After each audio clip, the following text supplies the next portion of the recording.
All right, you're good. Okay. All right. Good morning, everyone. So I'm going to be talking about disassembly and reassembly in chromatic homotopy. So what I mean by that is it's sort of a misnomer. I copied it from the section title, and I'm actually going to talk about reassembly first, and then I'm going to talk about the parts that you assemble. So the first thing the references are here. I'll also put them in the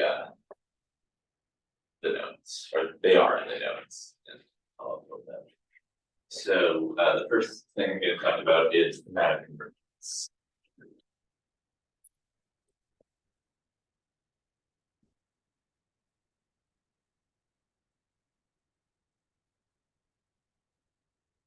And as it says in syllabus, the main source for this talk is Barthel Beaudry survey, sections 2.4 and 3, and I'll reference the other. So in this section, all spectra are going to be looking. Let's do the other one.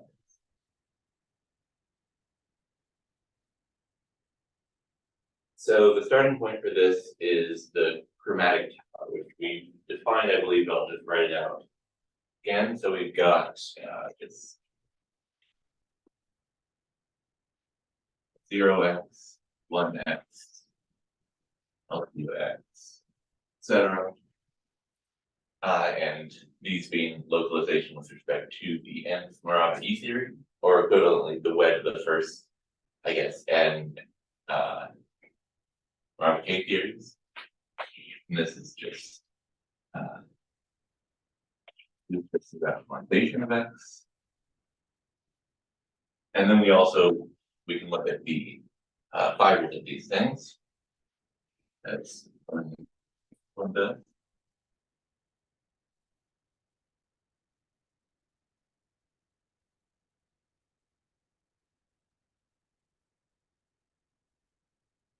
And so this is the chromatic tower. We've got our localizations, and we've got these monochromatic layers, as they're called.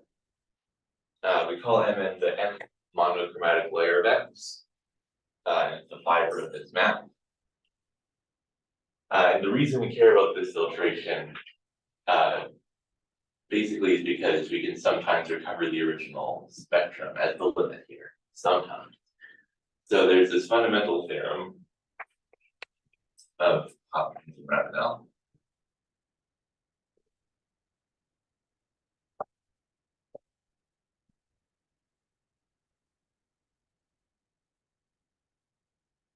Which says if X is finite, that is a happy local spectrum, then the natural map from X to the limit of this tower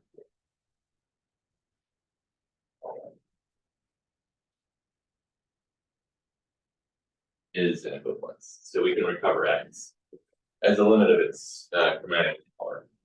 Now this is an important assumption because this is not true for all spectra.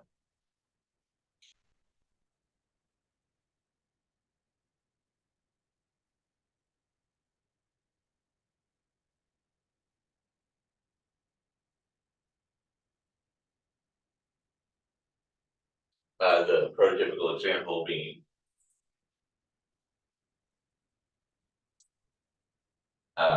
just the Eilenberg-MacLane spectrum of FP, because ln of HFP is actually trivial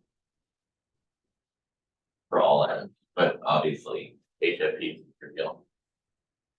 So we got to be careful with this, but finite spectra aren't the only ones that have this property. And there is actually a name for the ones that do. So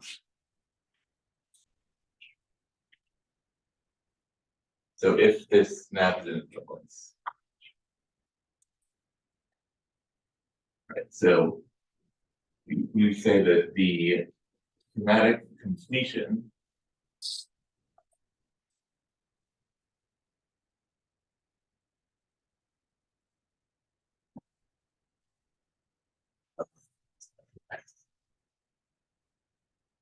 is this limit. And if the natural map is equivalence,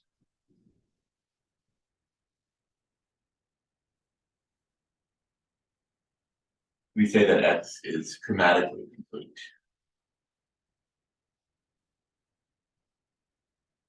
How does this chromatic completion relate to like the BP localization or the MU localization?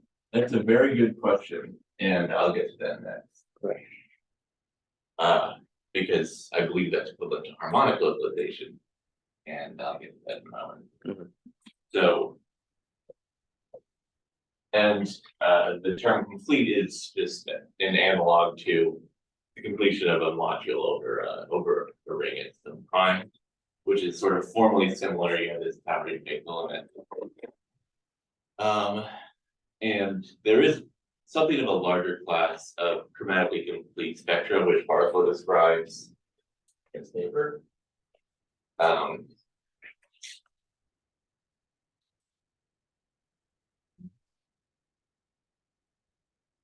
If X is connective,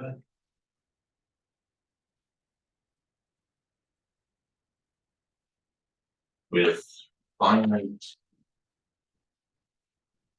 projective dimension over BP, then X is chromatically. I'll just abbreviate. Well, no, I'll write chromatically.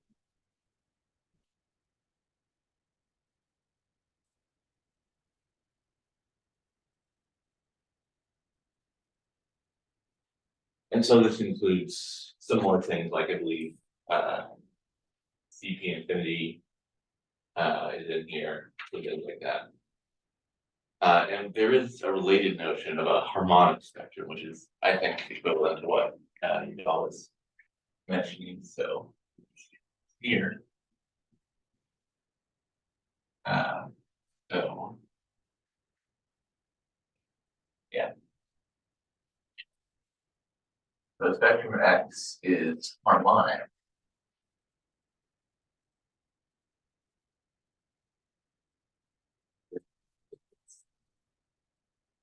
Local with respect to the wedge of all the Morava-Tate theories.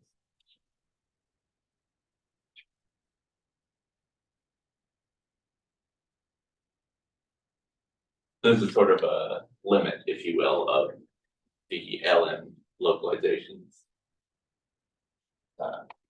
And this is a localization, the harmonic localization. Functors is denoted by L infinity for sort of evident reasons. And then there's also names for things which are acyclic with this. And acyclic spectrum is called dissonant.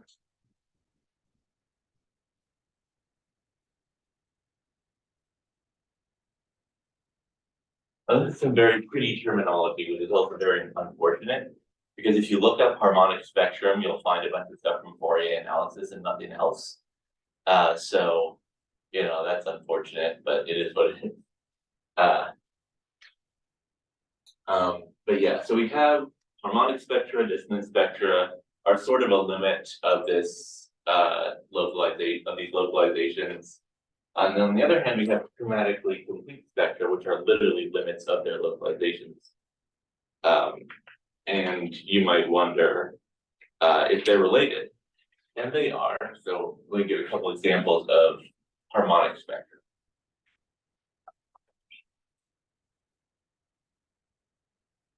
Finite spectra are harmonic.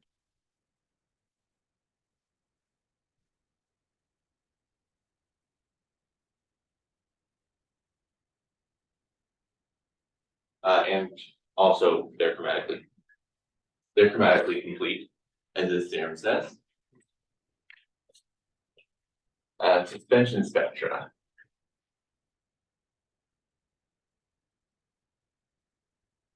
always harmonic. And that's proved in suspension spectra are harmonic. And in that paper, they also have this corollary. This implies that any dissonant space, that is a space whose Kn homology is 0 for all n.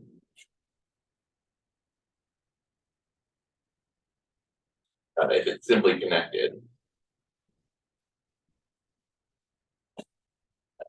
it's actually weakly contracted. It's not true for spectra, but it's true for spaces.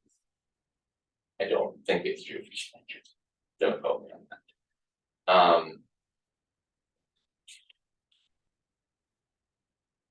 And chromatically complete spectra are harmonic. So chromatically complete does imply harmonic.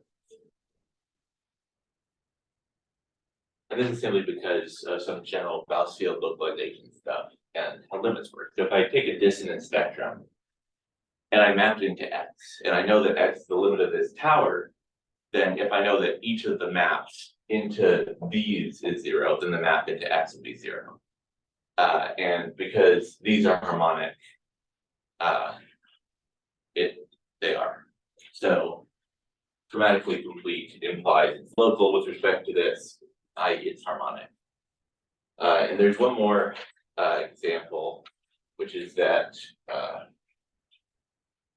torsion spectra whose homotopy groups are all torsion,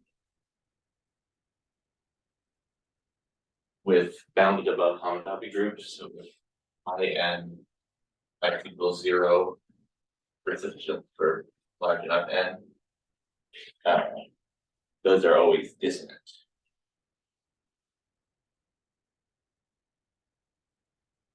So HFP is an example of that, which you can see from this. I think for 2, the question is not whether it's true for all spectra, but for simply connected spectra, right? Right. And I thought about it and I'm not sure. Okay. I think it's probably true, but I am not confident enough to make a formal statement about that. Also, does chromatic homotopy theory say anything about dissonant spectra, or does it that's what we don't know about? More or less it's what we don't know about, but it would be, well, let me say this, it's things that aren't detected by any Morava K theory. So in that sense, it's stuff that chromatic homotopy doesn't know about. I would be hesitant to make a blanket statement about that because I'm sure that you can say some stuff about that with chromatic homotopy theory, but it's naively, yeah, but it doesn't tell us anything computationally. So we got these examples, and since grammatically complete implies harmonic and they seem very similar, it's a natural question to ask if they're actually equivalent. And Ravenel asked this question, and it turns out that the answer is no. And the proof is via counterexample.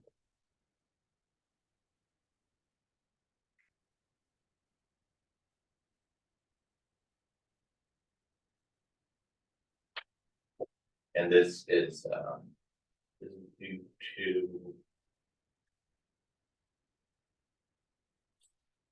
yeah, this is in the first paper, chromatic completion. So Barthel showed that they're not equivalent, but they are related. So this is a two-part theorem.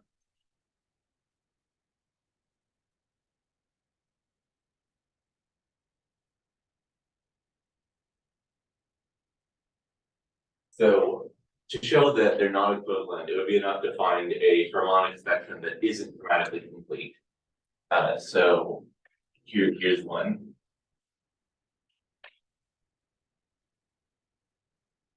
The harmonic localization of an infinite wedge of things built from Brown-Peterson spectra.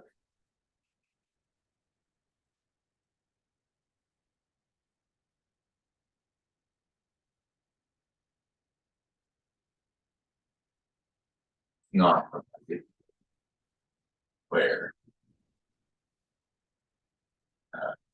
Cn is the acyclization functor associated to elements.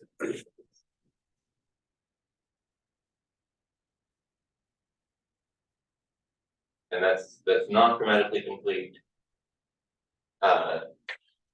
So harmonic localization, it's not equivalent to chromatic.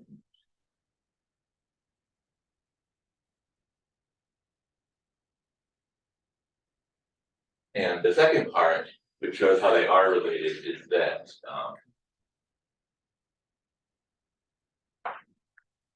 harmonic completion is actually the universal idempotent approximation.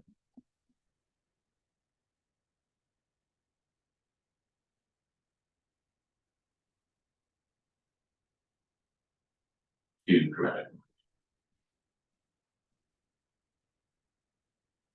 So if you want to take this formally, you'd say, you know, these are an operation we can do to spectra, and they're monads, and then you can talk about whether a monad is idempotent. Basically, if you apply it twice, you get the same thing if you apply it once.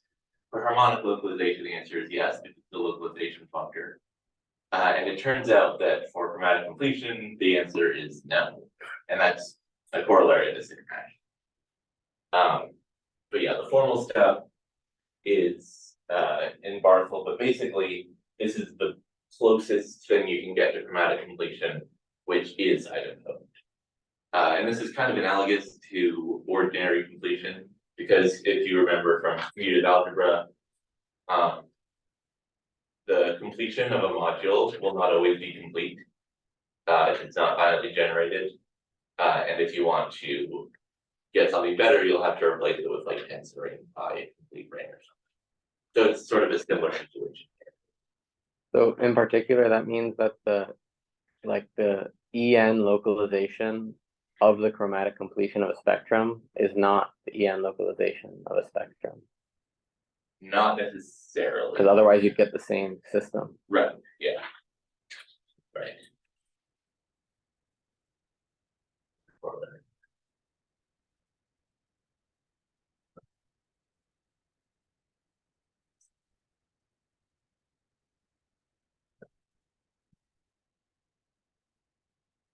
So the chromatic completion is not always chromatic complete, which is unfortunate terminology, but at least it's consistent with classical algebra. So that's what I've got to say about chromatic convergence. Any other questions about that before we move on to Schrachter square? All right.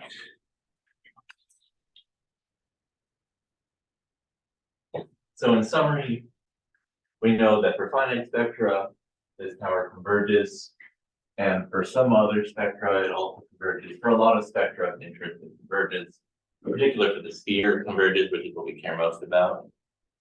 And so we should look at what we can get out of that.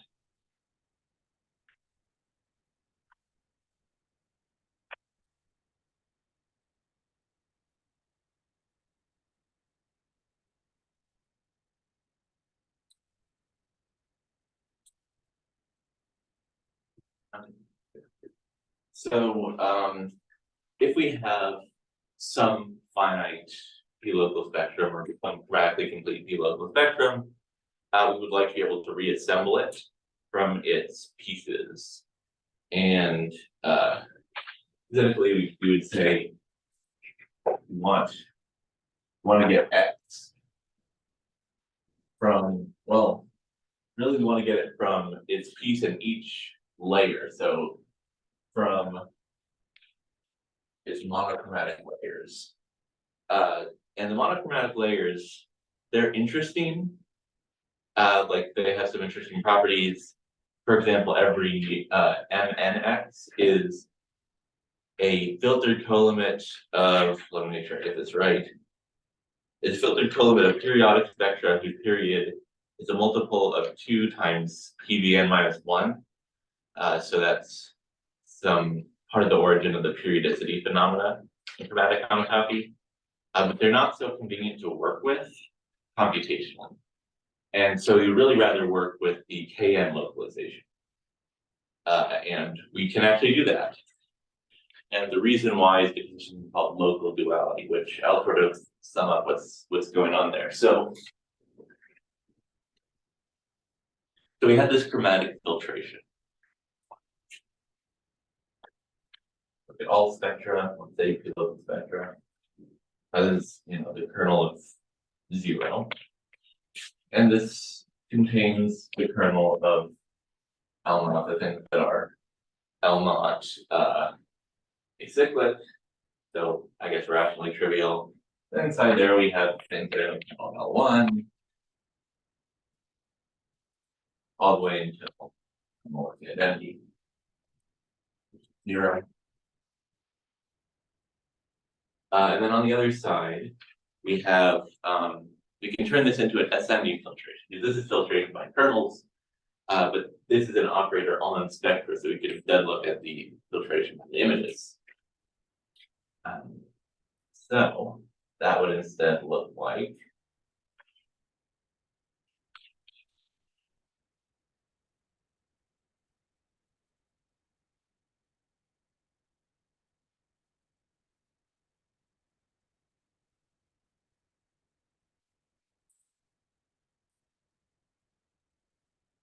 and here SP1, for example, is just the image of L1. So SPN is the image of LN.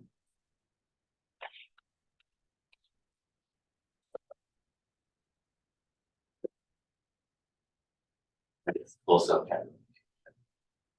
So the point is that because we have these two filtrations, these dual filtrations in different directions, we can realize the sequential quotients in two different ways. So we could either say, this is the, like if we want to look at ln, I guess is ln local spectra mod ln -1 local spectra. Well, this is going to be the image. This is sort of a formal first isomorphism theorem type thing, because we know that ln local spectra is, this is spectra mod the kernel of ln mod, and this is spectra mod the kernel of ln-1. And if you mess around with that, you'll notice that we can really turn this into something that we get from this filtration instead. I won't work out the details, but suffice to say that what this gives us is an equivalence of categories between KN local spectra and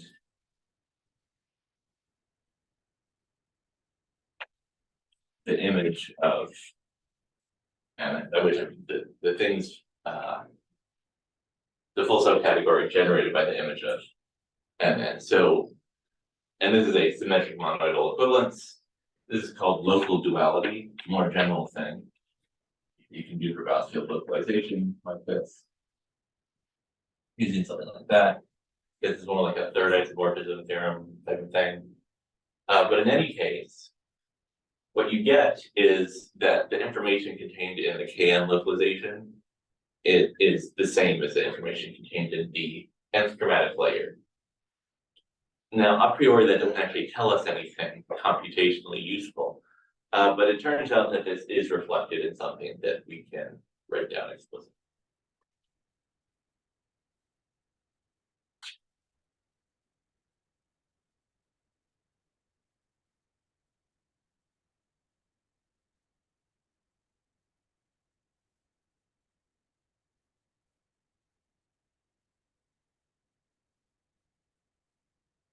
That is the fracture square.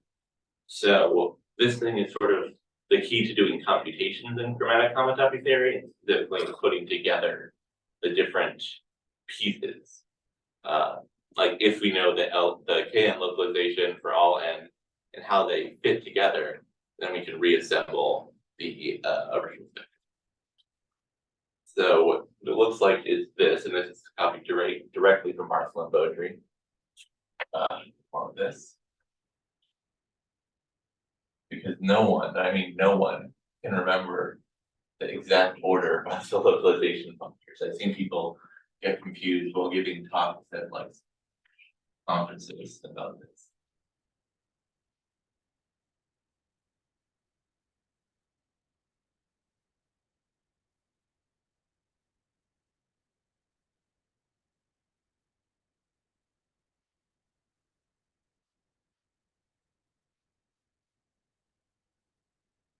So what we have is we have a pullback square here. So what this is telling us is, so say we want to know Ln. We have this tower, we want to go up one bit at a time. We know Ln minus 1, and we want to get to Ln. Well, I mean, we need to know, this is basically what it knows, what x does at n minus 1 and below, and then this is what it does at height n. And we can put those together by, looking at this, and then it turns out if you take the pullback, it really is just Ln. So if I have a little diagram here of the moduli stack of formal groups.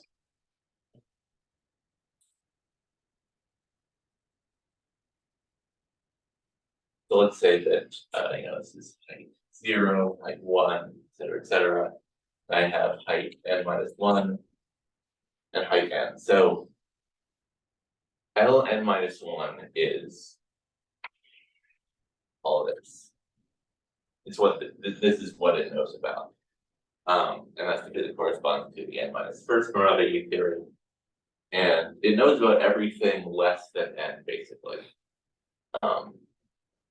And Kn of Kn knows about this stuff at height n. And so if we want to know about what's going on at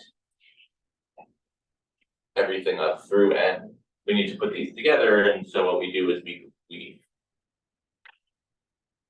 glue these together along Ln minus 1 Ln. So this is sort of just a sheafy type thing. You know what it is on this part, you know what it is on this part, and what it is on their union is what it is on each of them together with the data of the restriction. And this is I believe that this is one way of directly proving this. So it literally follows from some sheafy or stacky property? Yes. Yeah. Of the moduli stack of formal groups. There's, if you want to get really nice about it, this thing I've written, the heart, means it's a classical stack, but really it should be a spectral stack, and then like the sections of the structure sheet on this bit is literally the nth Morava theory modulo Gn. So it literally is like a spectrum which gives rise to this localization. And accordingly, we can also write this in terms of a pullback square of categories.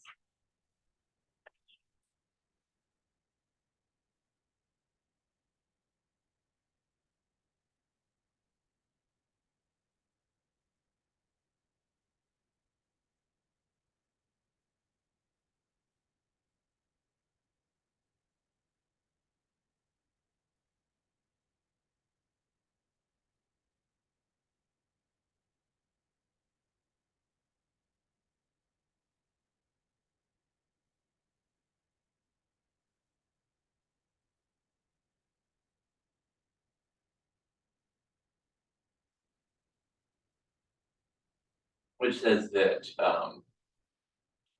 if you know this morphism in here, and you also know LKN,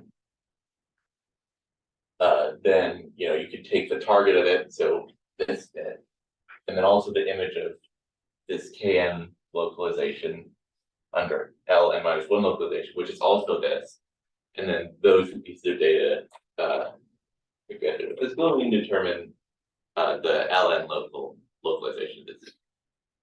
So that's another way of looking at this. So it works for individual spectra, it also works for the categories of spectrum. So it's computationally useful and also philosophically important. So that's good.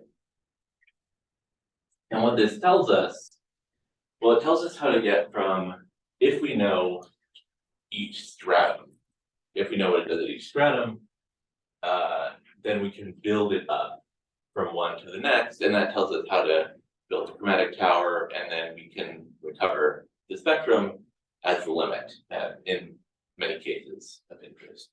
So, of course, the problem is that there's the problem is, this, which is that's the gluing part, and it's an extension problem. So that's the hard part.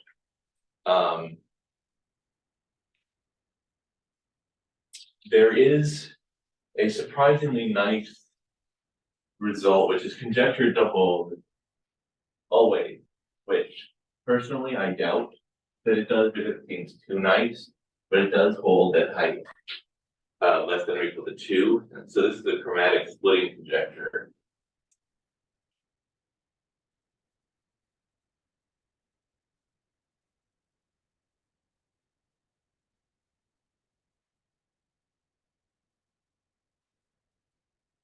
And what this says is that this map here, this iota n of x, splits. That is, it has a section.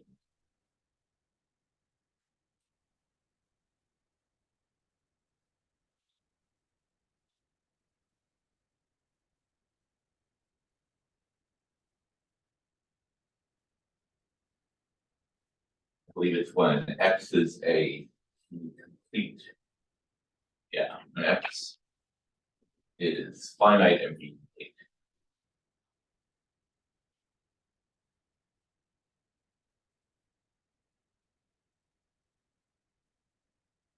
In particular, for the p completion of the sphere spectrum.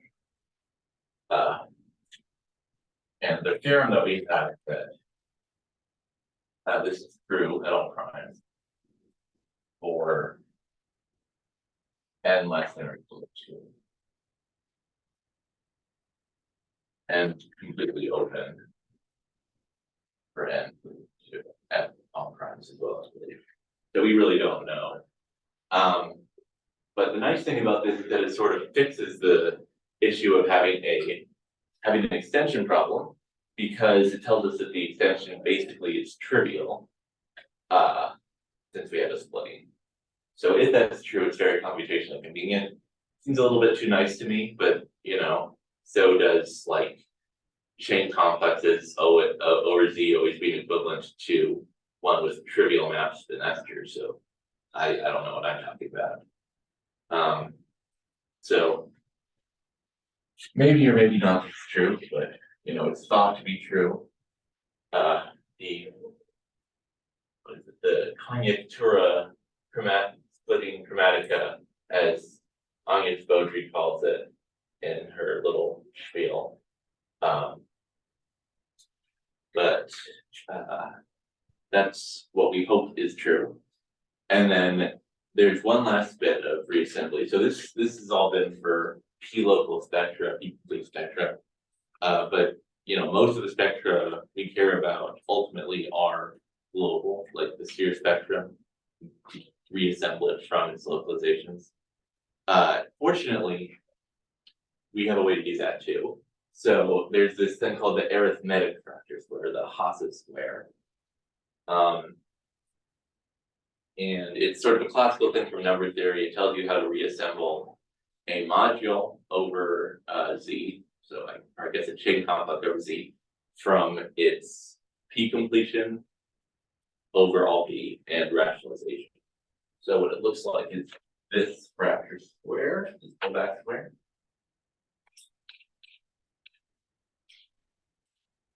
Is the derived P completion.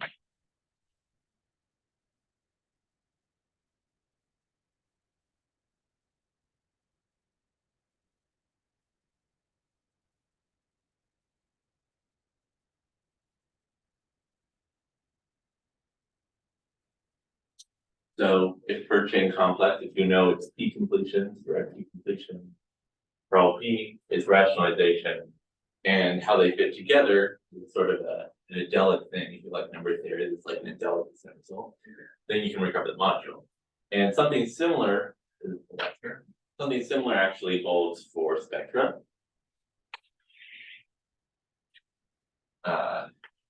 X is the finite spectrum.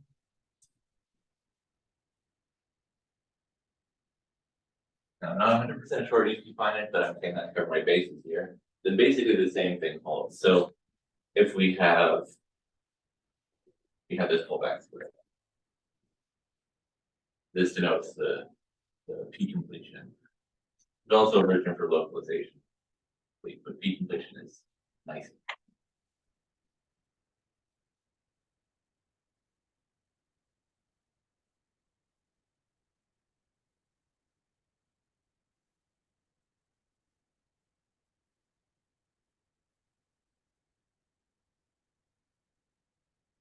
So once we know the P completion of the spectrum and the rationalization of the spectrum, we can put those back together.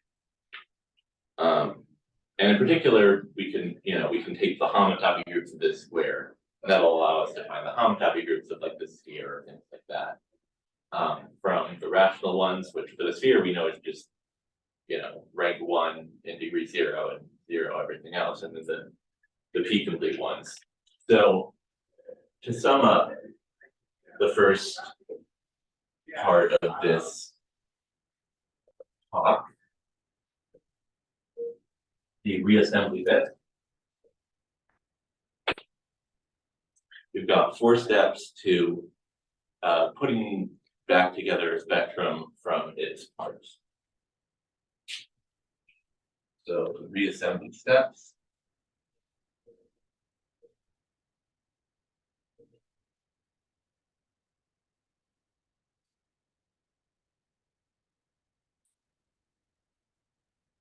First part is to understand the K and locates.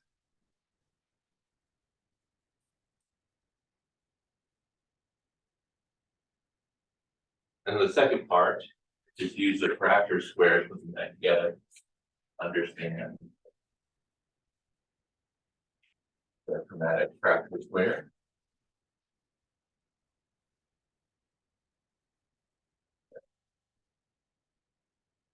This extension problem.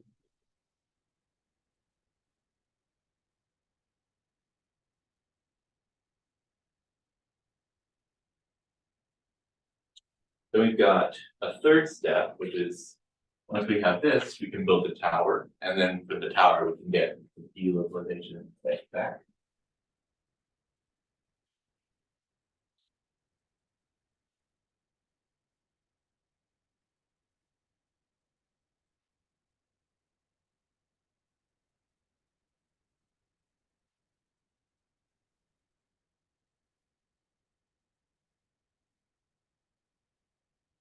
And then finally, we put together these pieces. We complete the localization to the completion.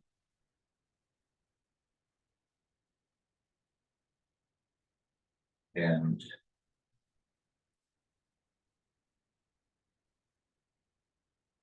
we recover X using the arithmetic parameter square.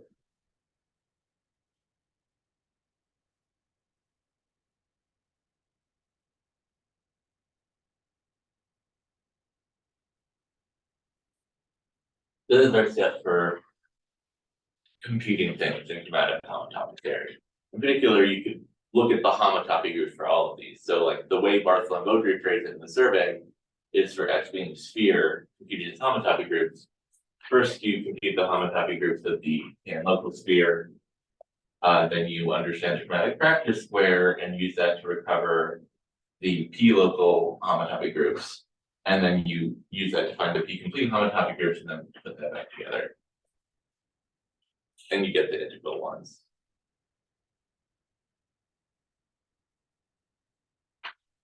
Any more questions on reassembly before we get to disassembly?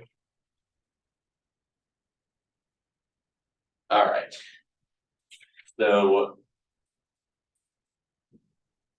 the last part of this talk, this whole time I've been talking about how to get X back from its K and local pieces. So now I'm going to talk about understanding those K and local pieces. And because I am I'm like half an arithmetic geometer, I'm going to pretend that this is number theory. There's nothing you can do to stop.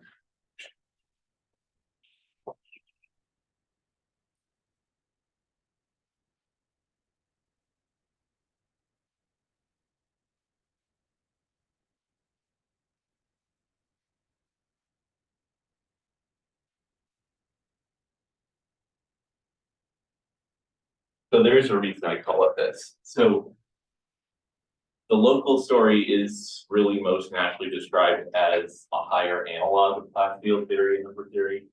And what that is, if we want to understand Z, we want to understand Q, we look at finite extensions of Q and their integers. And then to understand those, we look at their localizations. We look at the p-adic integers and their residue fields. We understand them that way. And so that's basically what we do here as well. But the difference is that we instead, of course, will be using Allen instead of localization at FP. But before I can describe that, I need to explain what Galois theory for ring spectrum is. And this is, so all that stuff, I'm going to be doing this at the Institute of Rottenness. And it's in this last paper in the references. It's a very long paper, but it's not too hard to find the stuff you're looking for if you know what it is. So, start with the definition. So, this is for E-infinity rings. I'm going to assume knowledge of E-infinity rings. If you don't know what an E-infinity ring is, you can either say it's some homotopy coherent commutative ring spectrum, or you can just say it's an on-the-nose commutative ring spectrum and orthogonal spectrum. That's a model for every E-infinity. I believe that's the model that Rottenness uses actually. You say everything's cofibrant, et cetera, et cetera. So let's define a Galois extension of E-infinity rings, or from now on, I'll just call them rings. So a ring map A to B of infinity rings is called the Galois extension.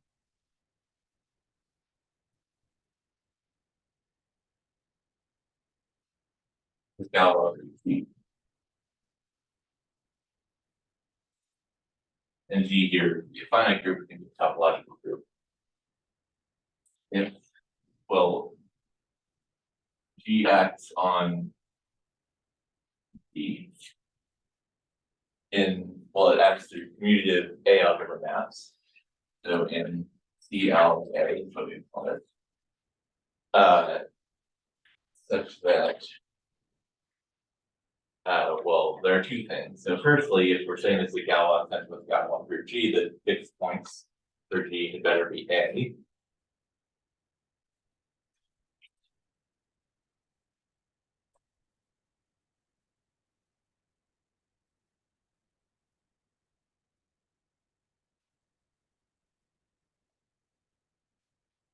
We're going to say the two maps are equivalent. So it's that one and then one other one.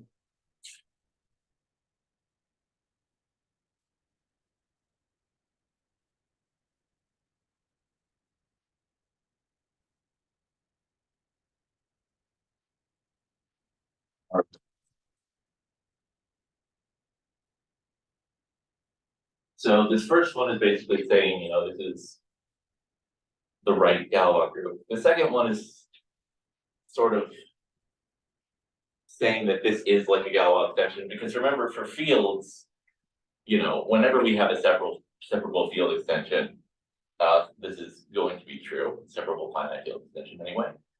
That the K to L tensor L over K is going to be a product of a bunch of L's indexed over the Galois group. This isn't true for rings. So this stuff was originally developed just for classical commutative rings, and then Rognus extended it to E-infinity rings. So this is a sort of separability, they behave like fields type condition. And a ring with no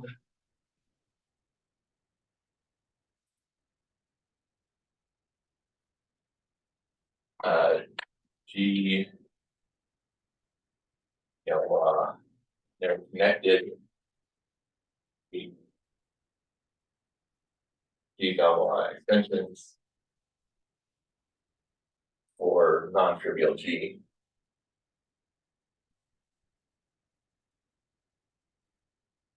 It's called separately closed.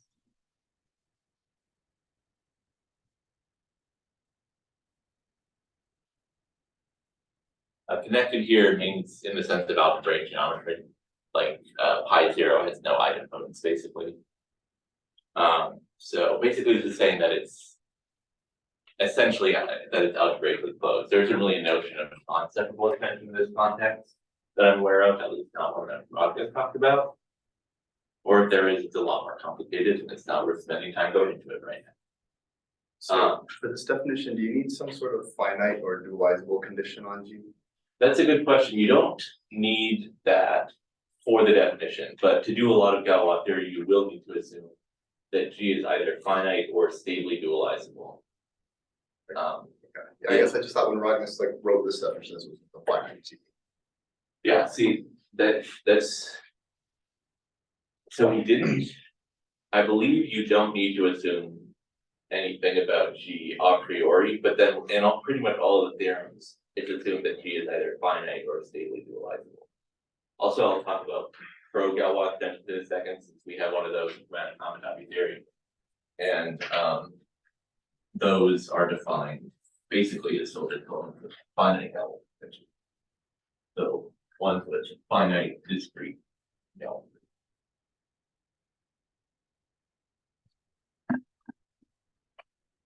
By the way, it's 10:48. Yeah. Okay. I will, okay. So I'm gonna prove that the sphere spectrum is separately closed. But well, let me just state this. The theorem is that, which I won't prove, is that Z is separately closed. Which might seem weird because we have all these number fields and stuff. They come from separable extensions of Q, but those aren't actually separable Galois extensions of Z. And this is actually a corollary of Speed's theorem, number theory.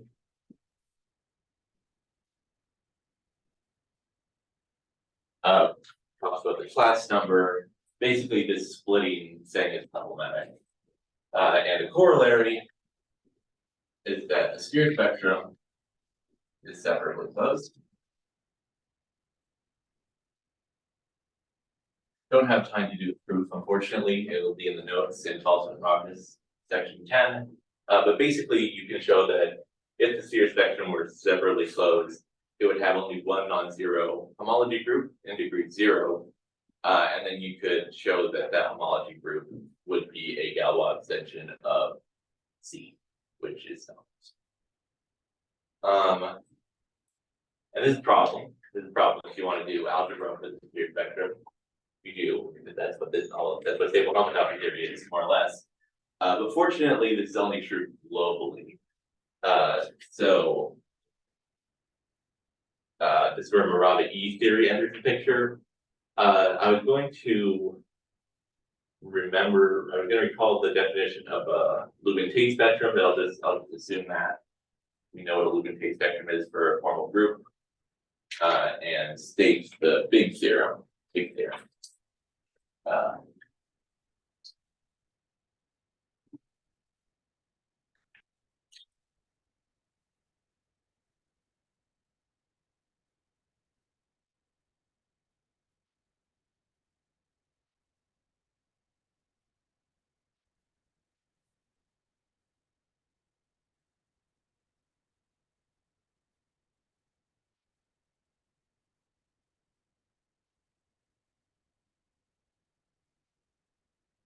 Again, the high end forward group here.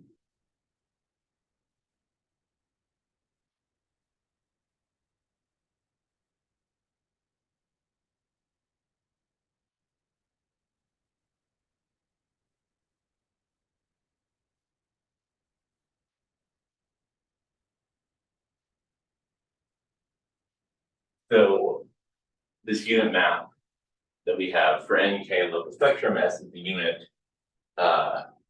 So if we have a ring in that category, then the unit map is actually a pro-Galois extension. Another definition I don't have time for, but basically it's a nice filtered co-limit of Galois extensions, finite Galois extensions. And so in particular, this gives us a spectrum sequence. This yields a fixed point spectral sequence of the form.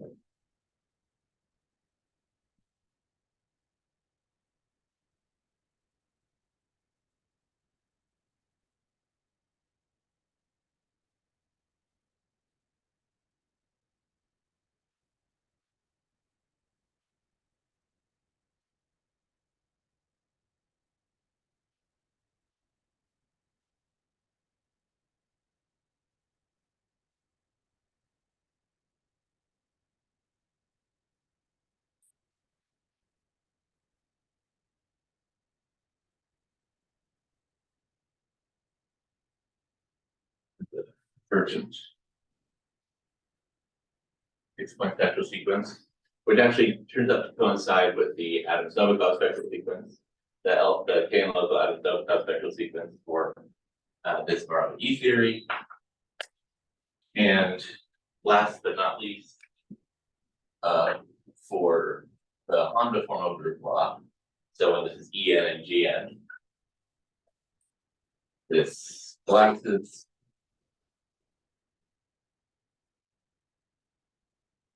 with horizontal vanishing line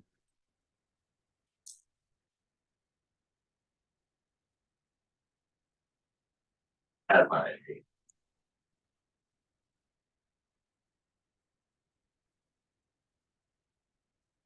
And this continuous group cohomology, as I'm expressing for the E2 page, basically comes from the Galois theory. You could say it's a descent spectral sequence if you want to think about it itself for geometry, or a fixed point spectral sequence.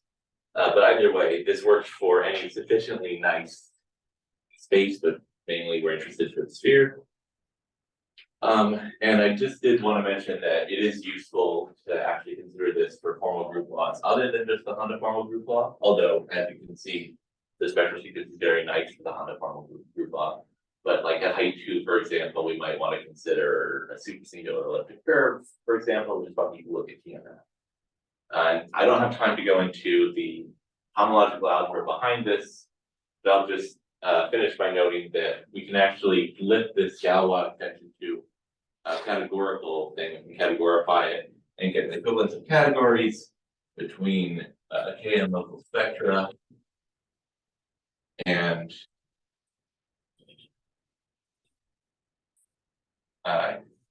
the modules over En, and then you take the fixed point with respect to En. And this is saying something like this Lewin-Tay story contains extremely fundamental information about K and local spectra.